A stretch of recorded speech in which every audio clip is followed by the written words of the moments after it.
Namaste Saraswate Deve. Namaste Saraswate Deve. Gauravani Pracharine. Gauravani Prasarine. Nirvishesha Shunyavadi. Nirvishesha Shunyavadi. Paschatya Deshatarine. Pachatya Deshatarine. Jaya Shri Krishna Chaitanya. Jaya Shri Krishna Chaitanya. Prabhu Nityananda. Prabhu Nityananda. Shri Advaita Gadadhara. Shri Advaita Gadadhara. Srivasadi Gaura Bhakta Vrinda. Srivasadi Gaura Bhakta Vrinda. Hare Krishna, Hare Krishna. Hare Krishna, Hare Krishna. Krishna Krishna, Hare Hare. Krishna Krishna, Hare Hare. Hare Rama, Hare Rama. Hare Rama, Hare Rama. Rama Rama, Hare Hare. Rama Rama, Hare Hare. So, starting from 19th verse, Krishna started answering how to pursue the Lord and his opulences in this material world. So, almost 82 opulences are listed in this entire category. So, we'll cover in this week and in the next week. So, you can recite the verse. Shri Bhagavan Vacha. Shri Bhagavan Vacha. Hantate Katayishyami. Hantate Katayishyami. Divyahi Atma Vibhutayaha. Divyahi Atma Vibhutaya. Pradhanyatah Kurushreshta. Pradhanyatah Kurushreshta. Nasti Anto Vistarasya me. Nasti Anto Vistarasya me. Shri Bhagavan Vacha. Shri Bhagavan Vacha. Hantate Katayishyami. Hantate Katayishyami. Divyahi Atma Vibhutayaha. Divyahi Atma Vibhutaya. Pradhanyatah Kurushreshta. Pradhanyatah Kurushreshta. Nasti Anto Vistarasya me. Nasti Anto Vistarasya me. So, Shri Bhagavan Vacha, Lord Krishna is explaining. Hantate Katayishyami. I am going to explain unto you. Divyahi Atma Vibhutayaha. About what I am going to explain?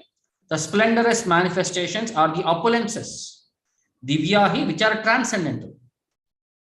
Pradhanyata Kurushreshta. In that, the prominent one I am going to explain, because there are unlimited opulences of the Lord. And Krishna, there is a time limitation, how many you can explain and how many we can understand. So Krishna is explaining only Pradhanyataha, prominent opulences of the Lord. Sorry. Na asti anto vistarasya. Of these opulences, there is no limit. So there are unlimited opulences. That's what Krishna is saying here. So Prabhupada puts a question: can a jiva comprehend the greatness of Krishna and his opulences? Because Krishna is unlimited. Can we understand the unlimited? So for that purpose, it is explained, because a jiva has a senses which are imperfect and cannot permit him to understand the totality of Krishna's affairs. But still devotees try to understand Krishna on the principle that they will be able to understand Krishna at any specific time or any specific life. Rather, the topics are so relishable that they appear to them as nectar, and thus they enjoy them. See, that is how they are able to... See, whole perspective is how to remember Krishna in this material world. And Krishna is trying to give all these technical enhanced details. If you see anything glorious aspect, you will be able to remember me. So that is the point under discussion. So why do pure devotees want to hear and discuss about the Lord? Because they take transcendental pleasure. If you read in 10th chapter, 9th shloka, the devotees take pleasure in hearing, reciting, and chanting. That's how the devotees are made of. So, pradhanyataha, principal, prominent. What is the significance? So, Krishna knows that living entities do not understand the extent of his opulences. He therefore agrees to state only the principal manifestations of his different energies. Then what is the significance of the word vibhuti, which is an exceptional opulence? So, the refers to the opulences by which he controls the whole manifestation. And what is Krishna's intention on only prominent opulences? The impersonalists or the pantheists cannot understand the exceptional opulences of the Lord nor these manifestations of his divine energy. So Krishna is describing what can be directly perceived by the common man.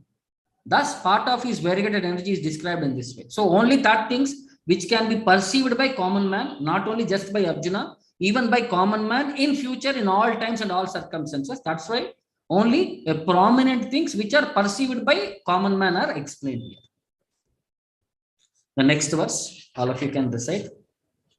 Aham Atma Gudakesha Aham Atma Gudakesha Sarva Bhutashaya Stitaha Sarva Bhutasha Stitah Aham Adishya Madhyam Cha Aham Adishya Madhyam Bhutanam Anta Eva Cha Bhutanam Eva Cha Aham Atma Gudakesha Aham Atma Gudakesha Sarva Bhutashaya Stitaha Sarva Bhutasha Stitah Aham Adishya Madhyam Cha Aham Adishya Madhyam Cha Bhutanam Anta Eva Cha. Bhutanam Eva Cha. So Krishna is saying, Aham Atma, I am the self, O Gudakesha, O Arjuna.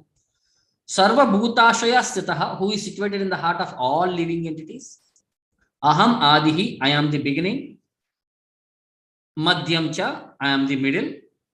Bhutanam Anta Eva Cha, and end of all beings. That's what he is saying. I am the self. Aham Atma, O Gudakesha, O Arjuna. Seated in the hearts of all creatures. Sarva Bhutashaya Stitaha. Aham Adihi Madhyascha Bhutanam Antayevacha. I am the beginning, the middle, and end of all beings. All of you, if you have a notes and a pen, start identifying all the opulences what Krishna is saying here. If you can match up, how many will be able to count up all the opulences. So start writing down. So from here, the opulences have started. So what is the significance of the word Gudakesha? So Arjuna is addressed as Gudakesha, means one who has conquered the darkness of sleep. So for those who are sleeping, it is not possible to understand how Lord manifests himself in this material and spiritual worlds. So because Arjuna is above such darkness, the Lord agrees to describe his various opulences.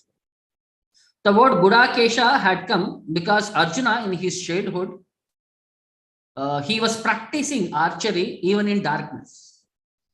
So he wanted to know, because the target is the same. So he used to put a light and then the light will be switched off, and Arjuna was practicing the archery in that darkness.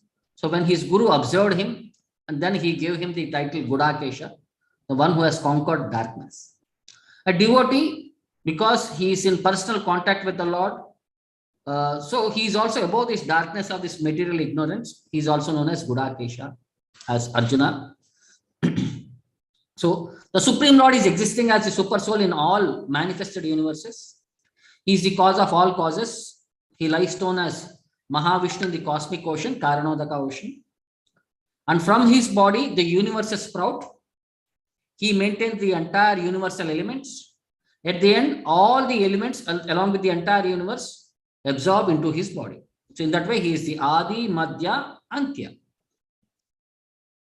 So Krishna informs Arjuna that he is the self or the soul of the entire cosmic manifestation by dint of his primary expansion.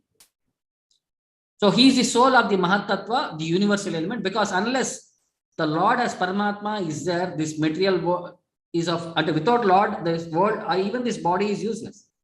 Because body is spirit, body is matter in nature, Atma is spirit in nature. So both are of different tendencies and categories. So to coordinate these things, you require something which is a medium, so that the matter will be able to coordinate it by spirit. So that is done by Paramatma. We desire and Paramatma sanctions. And the total material energy is not the cause of creation, but actually when the Lord enters into Mahatattva, the total energy, then it becomes the cause of creation. So individual elements by default, like 10 stones are there. They'll be lying there for how many generations? Only if a man comes, he'll be able to move the stones. By default, the stones cannot move here and there. Similarly, all the elements might be there unless the Lord enters into this material world They lie in that elemental state only without any combinations. The creation can happen only when the Lord enters into this material world. Then when Mahavishnu enters into the manifested universes, he again manifests himself as super soul in each and every living entity. So in that way, he'll be able to coordinate all the living entities and he'll be able to progress them in their direction as a constant guide. That is his duty. So there is a reference in Subala Upanishad.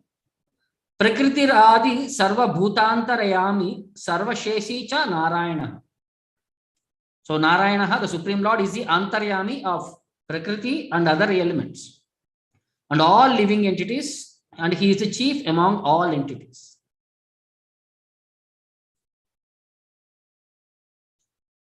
So this is one story during Akbar and Birbal time. So Birbal was the favorite minister of Akbar. He's a man of sound common sense. So they were having many discussions because he was like the prime minister. So Akbar used to feel the time was very fast when they were having conversations and all. So one day Akbar said to Birbal, I marvel at some of the fantastic beliefs that Hindus hold. You believe that Lord comes to the earth in the garb of a human being? What an absurd notion this is. So Birbal asked, what is so absurd about it, sir? The creator of the cosmos is also father of all the living, all of us. So is it so fantastic that the father should come down to earth to save his children? Then Akbar insisted, of course it is fantastic and absurd. Why should the creator come to this form, which is like samsara sagara, ocean of existence? Then Birbal had not replied anything. A few days passed. Then Akbar and Birbal were passing by the banks of river Yamuna. So on the river, there was a boat, which is a pleasure boat. The emperor's infant son was on the knees of his nurse and was enjoying the boat ride, the summer evening pleasant time. When the nurse saw Akbar and Birbal on the bank of the river, she was so surprised. So she tried to stand up in that boat and the child on her knees fell into the waters. So Akbar became astounded. Without a moment's hesitation, he jumped into the cold water to save his son. Swimming as fast as possible, he reached the floating child only to realize it was only a doll that was thrown into the waters. So Birbal also swam along with the king to meet him in the mid-river. So he said, even an earthly father, you plunged into the waters and did not in the least bother about your royal robes getting wet. So then, what do you speak of our Supreme Father, who loves us 1,000,000 times more than we love our children? Why cannot he plunge into these dirty waters of the samsara sagara to save his children? So the emperor made no answer towards his perspective. So in that way, we can understand the Lord is there personally and he takes care of all of us. And he is supporting all of us in all our endeavors, either to enjoy this world or to go back to him. Either way, he is supporting all the living entities. So there is a shloka in Satvata Tantra which says, Vishnostru Trini Rupani Purushakyani Ato Viduhu. There are 3 names of Vishnu. They are known as Purusha, avatars. Ekam tu Mahatah Shrashtar, Dvitiyam Tantu Samstitam. The first one is creator of Mahatattva. The second one is situated within the universe. Tritiyam Sarva Bhutastam. The third one is situated within all the jivas. Tani Jnatva Vimuchate. Knowing all these 3, one becomes liberated. So by knowing the position of the Lord in this material world itself, we become liberated. All of you can recite the next verse. Adityanam aham Vishnu. Adityanam aham Vishnu. Jyotisham Raviram Shuman. Jyotisham Raviram Shuman. Marichir Marutam Asmi. Marichir Marutam Asmi. Nakshatranam aham Shashi. Nakshatranam aham Shashi. Adityanam aham Vishnu. Adityanam aham Vishnu. Jyotisham Raviramshuman. Jyotisham Raviramshuman. Marichir Marutamasmi. Asmi. Nakshatranam Aham Shashi. Nakshatranam Aham Shashi. So among Adityas, there are 12 Adityas, sons of Aditi. Aham Vishnu, Lord is saying, I am Upendra. And Jyotisham Ravi Ramshaman, of all the radiant things, I am the sun.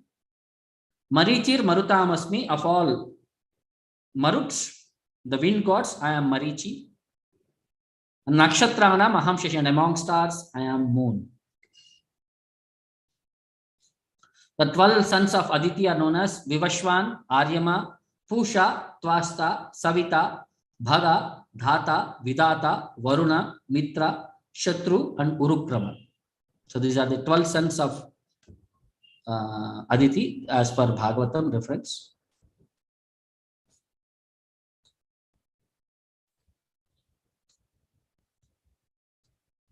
So there was a frog who was living in a lake. So one day in the morning when the frog left the water, he found a 50 paisa coin. He started claiming, I am rich. I have 50 paisa. In the whole world, which other frog has so much money? Have you ever seen a frog with money? He was probably the richest frog in the whole world because he had 50 paisa. So one day he was sitting on his 50 paisa coin and he was bloating in pride. I have it. I am rich. So now let me do something for my fellow frogs. Let me uplift all my fellow frogs. I'll be known as great leader of the frogs. People will praise me. I'll be the king of frogs. I must do something for them. He thought of the most important problems the frogs are facing. Every morning, an elephant used to come there, bathe in the lake and disturb all the frogs. He said, I will not tolerate anymore. Because I am rich, the richest frog in the world will not tolerate this injustice from the elephant. So just then, the royal elephant was brought to take its bath. So when the frog confronted the elephant turned to see who was the one who was calling him, who was the one who was making noise. The frogs cried out, Elephant, stop it. It's me, the richest frog in the world. Stop. But the elephant did not bother for the frog. Then the frog jumped from his 50 paisa coin before the elephant to stop him from going to the lake. But because he was so small, unfortunately, the elephant stamped upon him and the richest frog in the world was killed. And this story was narrated by Bhaktisiddhanta Saraswati Maharaj to illustrate how a person can become little proud of material opulence, and in his pride, he can lose perspective of the reality of life. So when we have some things, we become proud, and pride precedes fall down. So this is the perspective what Bhaktisiddhanta Maharaj was saying. So all these opulences, we have to be very careful. They should not increase our pride and we should not lose our opportunity. So then all of you can recite the next verse. Vedanam sama vedosmi. Vedanam sama vedosmi. Devanam asmi vasavaha. Devanam asmi vasavaha. Indriyanam manaschasmi. Indriyanam manaschasmi. Bhutanam asmi chetana. Bhutanam asmi chetana. Vedanam sama vedosmi. Vedanam sama vedosmi.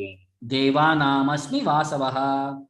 Devanam asmi vasavaha. Indriyanam manaschasmi. Indriyanam manaschasmi. Bhutanam asmi chetana.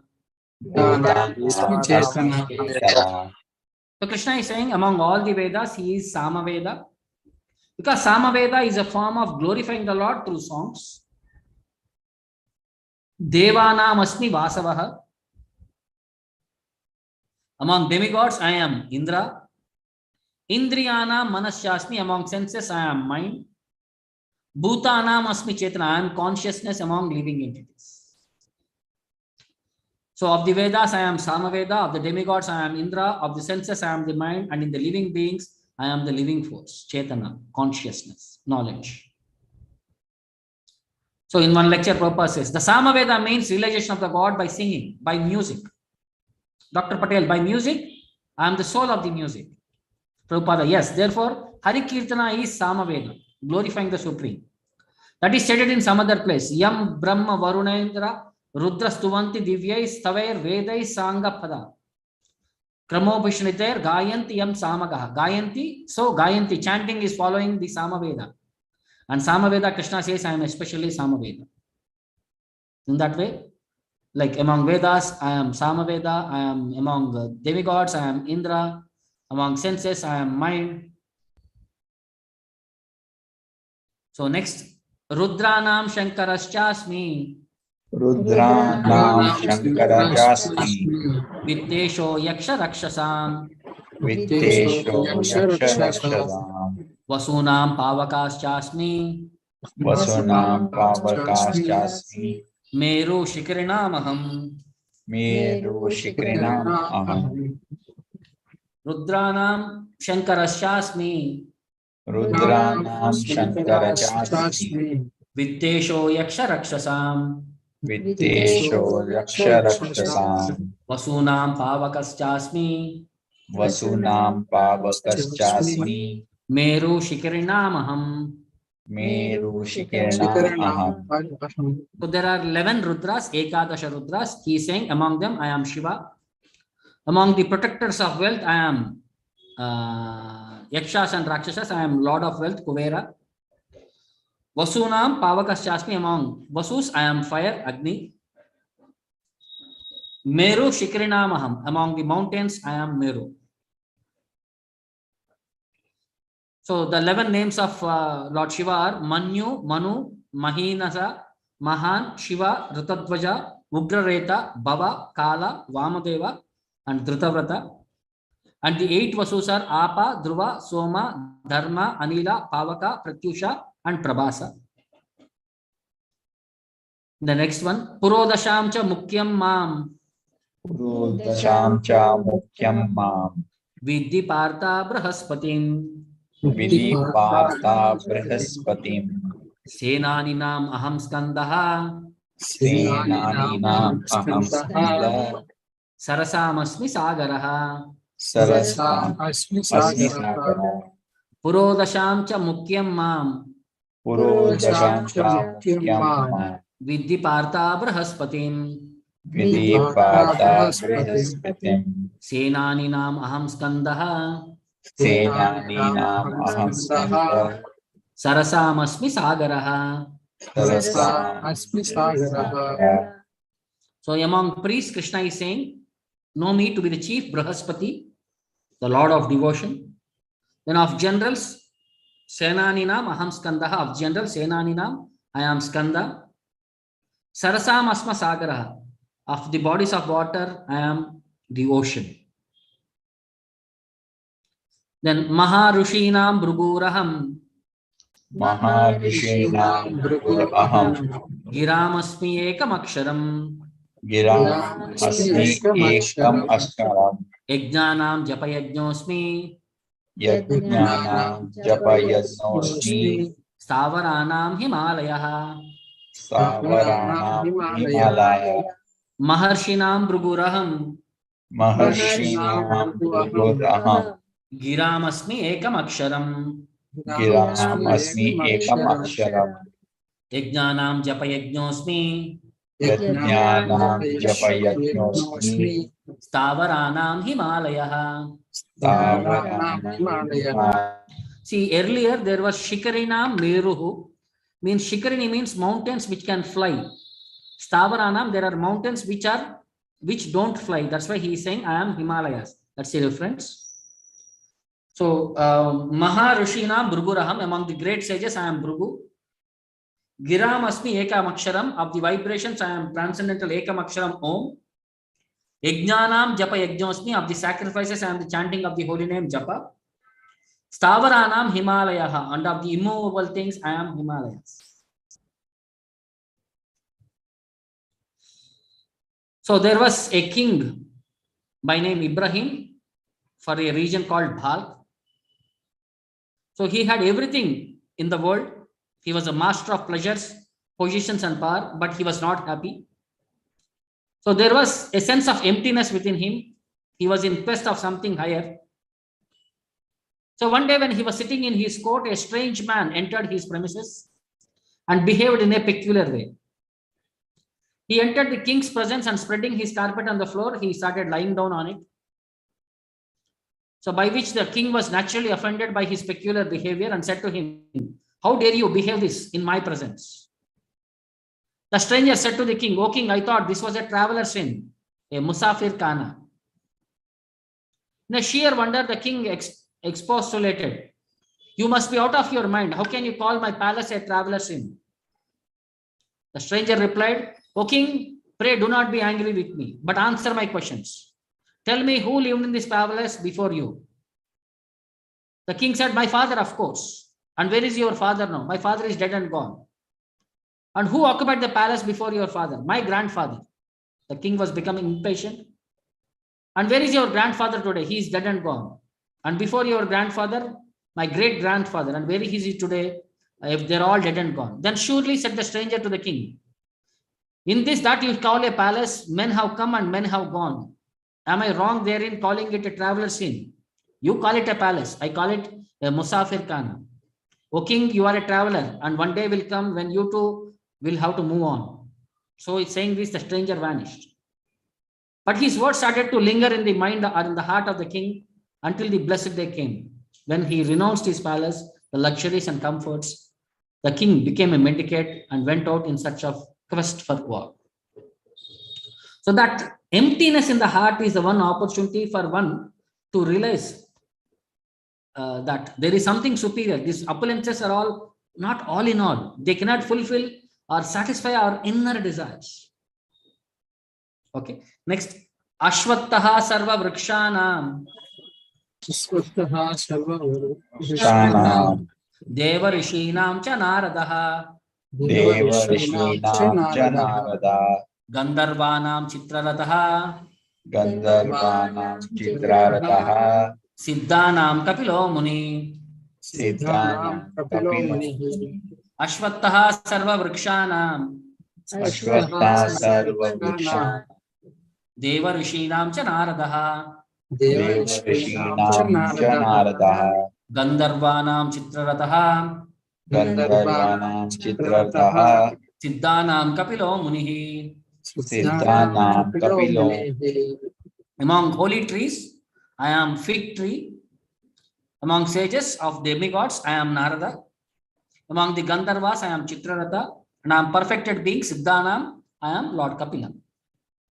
Next, Uchche Shravasam Ashwanam Uchche Shravanam Ashwanam Viddhimam Amrutodbhavam Viddhimam Amritobhavam Airavatam Gajendranam Airavatam Gajendranam Naranam cha Naradipam Naranam cha Naradipam Uchche Shravasam Ashwanam Uchche Shravanasam Ashwanam Viddhimam Amrutodbhavam Viddhimam Amritobhavam Airavatam Gajendranam Airavatam Gajendranam Naranam cha Naradipam. Naranam cha Naradipam. So among horses, I am Uchcheshrava, which was generated in the process of nectar, Amrutodbhavam, when the churning of the milk ocean happened. Among the elephants, I am Airavata, and I am the humans, I am the king, Naradipam. Of the horses, know me to be Uchcheshrava, who rose out of the ocean, born of the exceller of immortality. Of lordly elephants, I am Airavata, and among men, I am monarch. So Uchcheshravas means loudly praised, Uchchashravaha. Airavata was so called because his mother was Iravati. And because these two animals were produced from nectar, they have special significance and they are representatives of Krishna. So it is to be understood that in the past, however, people were more happy under righteous kings.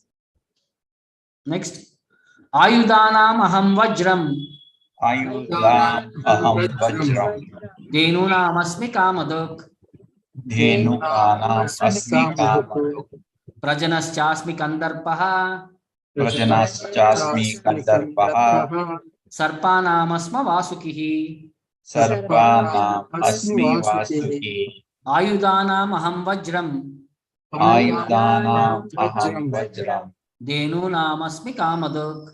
Denukanam asmi kamato. Prajanaschasmi kandarpaha. Prajanaschasmi kandarpaha. Sarpanamasmi vasukihi. Sarpanam asmi vasuki. So among all kinds of weapons, it is Vajra, the thunderbolt, which was generated from the body of Dadichi Muni, from his backbone, by which this thunderbolt was made and which was used to kill Vrutrasura demon. Then among cows, it is saying as Kamadhenu, which came again from the ocean of milk. The Kamadhenu means it can give whatever we desire. Kamadhenu means all our desires will be fulfilled there. Then Prajanamasmi Kandarpaha, among procreators, I am the Lord of Love, Kandarpaha.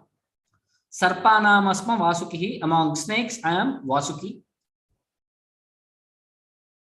Anantaschasmi Naganam. Jasmi nagana.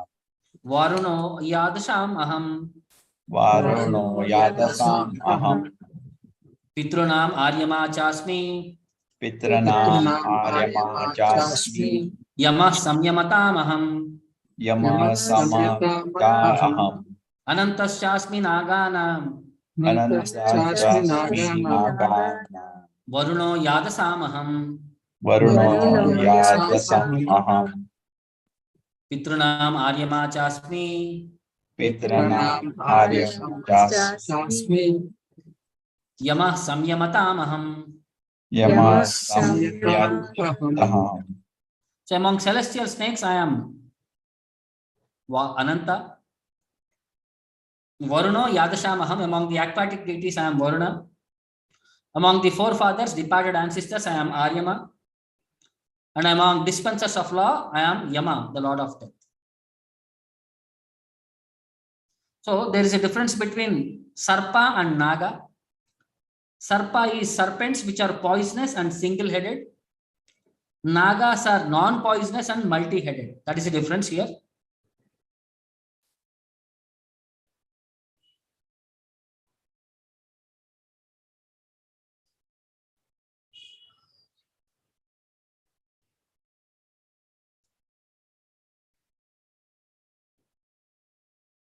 I think some problem is there in this.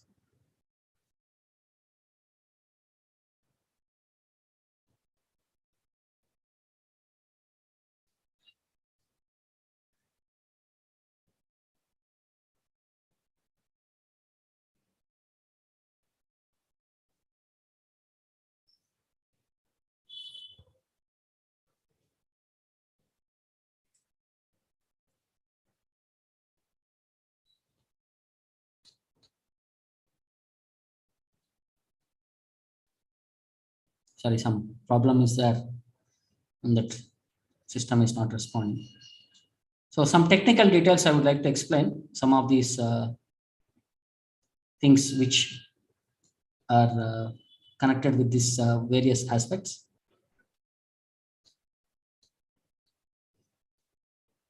So regarding Bhrigu, he was born from the Brahma skin and he is considered as one of the great rishis. So when Daksha Yajna happened, there was quarrel between Bhrigu's people and Lord Shiva's associates. In the first time, Bhrigu was killed at the time. He became killed by Veerabhadra. So again, in Vaivashvata Manvantara, he was born. So he was born from the famous Brahma Yajna Varuna.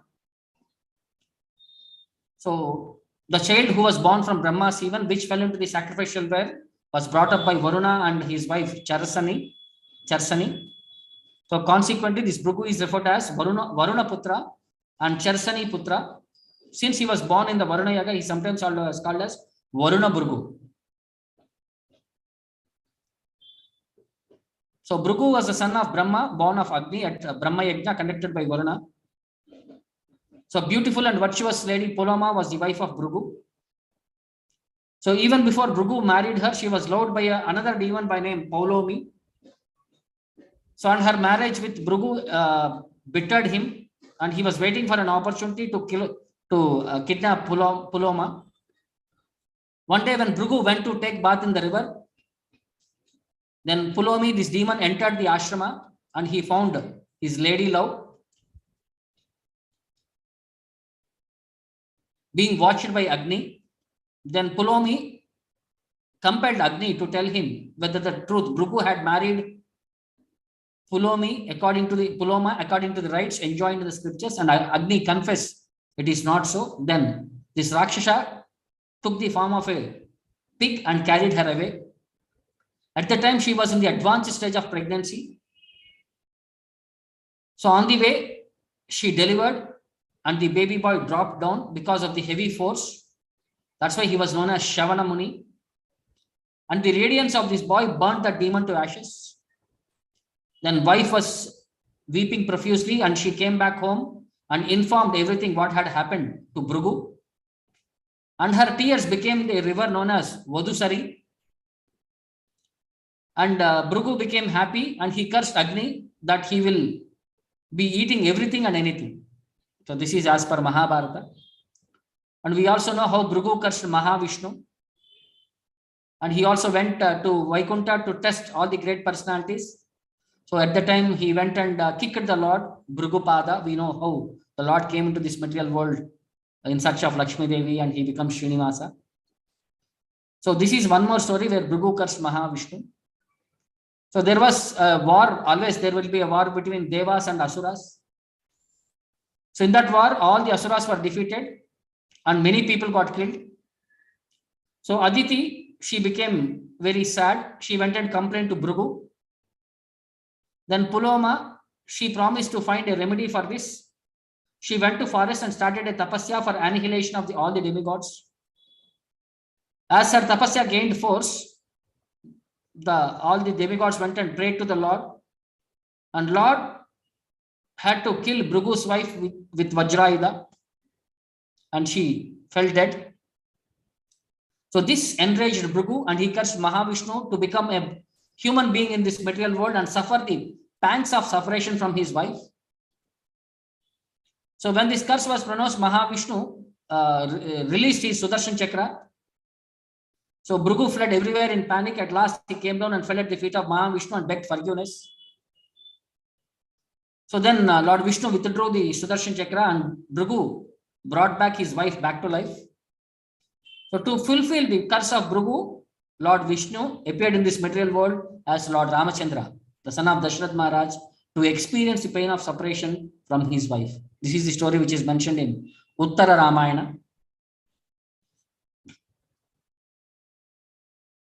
Then there is next Chitraratha. He is the chief of Gandharvas. He is also known as Angaraparna. The Pandavas, after coming out of their the Lakh house and Lakshagraha, and they also killed some demons in the forest, Hidimba and Baka. So while they were traveling on the bank of river Ganga, they heard a sound of somebody bathing in the water. Arjuna was walking ahead with a torchlight in his hand, so he went to that bath. He went to the river to see who was that person who was bathing at the dead of the night. He saw Chitraratha was enjoying with his wife. And that period of the night was allotted to the Gandharvas, and human beings are not expected to be walking at that time. So Chitraratha felt that Arjuna had transgressed into their privacy. So then Arjuna and Chitraratha entered into a fighting combat. Chitraratha was a great fighter, but he was subdued and bound up by hand and foot and brought before Yudhishthir Maharaj. His wife Kumbhanishi also followed him because exhausted, powerless and spiritless husband, and pleaded to Yudhishthir Maharaj to release him. So on the order of Yudhishthir Maharaj, Arjuna did so, and on getting his release, Arjuna, he taught Arjuna the famous Chakshushi Vidya, the art, magical art of seeing one's own eyes, anything and everything in the three worlds. So Manu was the author of this magic art, and was from him Soma learnt, and from Soma Vishwavashu, and from Vishwavashu Chitraratha, and from Chitraratha Arjuna had learnt. Along with this also, Chitraratha gave Arjuna many chariots and horses. In return, Arjuna taught him how to use Agnishira, the missiles. Fighting he taught him. So in that way, both of them became great friends. This is about that Chitraratha. Then about Uchchaishrava. So Ucheshrava is a white horse which generated out of Samudra Mantana. So the Kashyapa had many wives. One of them was Vinata and Kadru. Vinata was the wife of Garuda, mother of Garuda, and Kadru was the mother of snakes. So both of them had a challenge because to their ashrama, Kashyapa Muni's ashrama, this horse used to come and graze. So the challenge was whoever able to protect properly the tail of that horse, then the other person who has failed will become their servant. So Vinata had said that the tail of the horse was white, but Kadru said the tail of the horse was black. So when both of them were arguing, the snakes had wrapped around the tail of Ucheshrava and made it look as if it was like black. So Vinata was lost and she had to become Kadru's slave. So in that way, she was released later by Garuda. Then Airavata, so he was responsible for the churning of the milk ocean.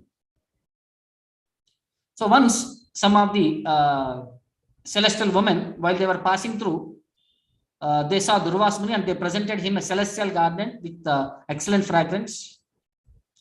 So when Durvasa Muni visited Indra's court, he gave that garland to Indra. So Indra put that garland onto Airavata, elephant. And because of the celestial garland, there were bees roaming around, and that bee movement irritated Airavata. So he threw that garland on the floor and stamped it. So taking this as an offense, Durvasa became very irritated and he cursed all the demigods that they will lose all their opulences and all their capacities and they will be defeated by the demons. Then all the demigods, then Indra became senses. Indra came to his senses and begged forgiveness from Durvasa Muni, but Durvasa Muni said, "It is done. It is done. What I can't do anything now. But when you in future, when you make friendship with all the demons, then by churning of the ocean, when nectar comes, then you'll be able to regain your kingdom." So in that way, in the meantime, because of the curse of this Durvasa, Airavata went and hidden herself in the ocean of milk because she was feeling very guilty and she was praying to the Lord for the situation to be taken out. So in the meantime, when the churning was happening, Airavata came out of the that Samudra Mantana. Because he stayed for a long time in that milk ocean, he became whitish in color. The specialty of this Airavata is it is having 4 tusks. Generally, elephants will have only 2 tusks, but these elephants have 4 tusks. So there was one story how this Airavata's tusks were broken. So this is mentioned in Asura Kanda of Skanda Purana. There was one Asura by name Sura Padma. He attacked Devaloka. So there was a severe battle between the demigods and the Asuras. So in the course of battle, Jayanta, who was Indra's son, was hit by an arrow and he fell down dead. So enraged by this, Airavata attacked Sura Padma's chariot and shattered it to pieces. It even attacked Sura Padma, and so then attacked Sura Padma, who broke his tusks and threw him to the earth. So Airavata lay paralyzed for a long time. Then he got up and retired to forest and he prayed to Lord Shiva. By the grace of Lord Shiva, he regained its lost tusks and was able to return to Devaloka. So Airavata was one of the 8 elephants that are guarding Ashtadiggajas. There are 8 male and 8 female. The male are Airavata, Pundarika, Vamana, Kumuda, Anjana, Pushpadanta, Sarvabhauma, Supratika. The female are Abramu, Kapila, Pingala, Anupama, Tamrakarni, Shubhradanti, Angina, Ajnavati.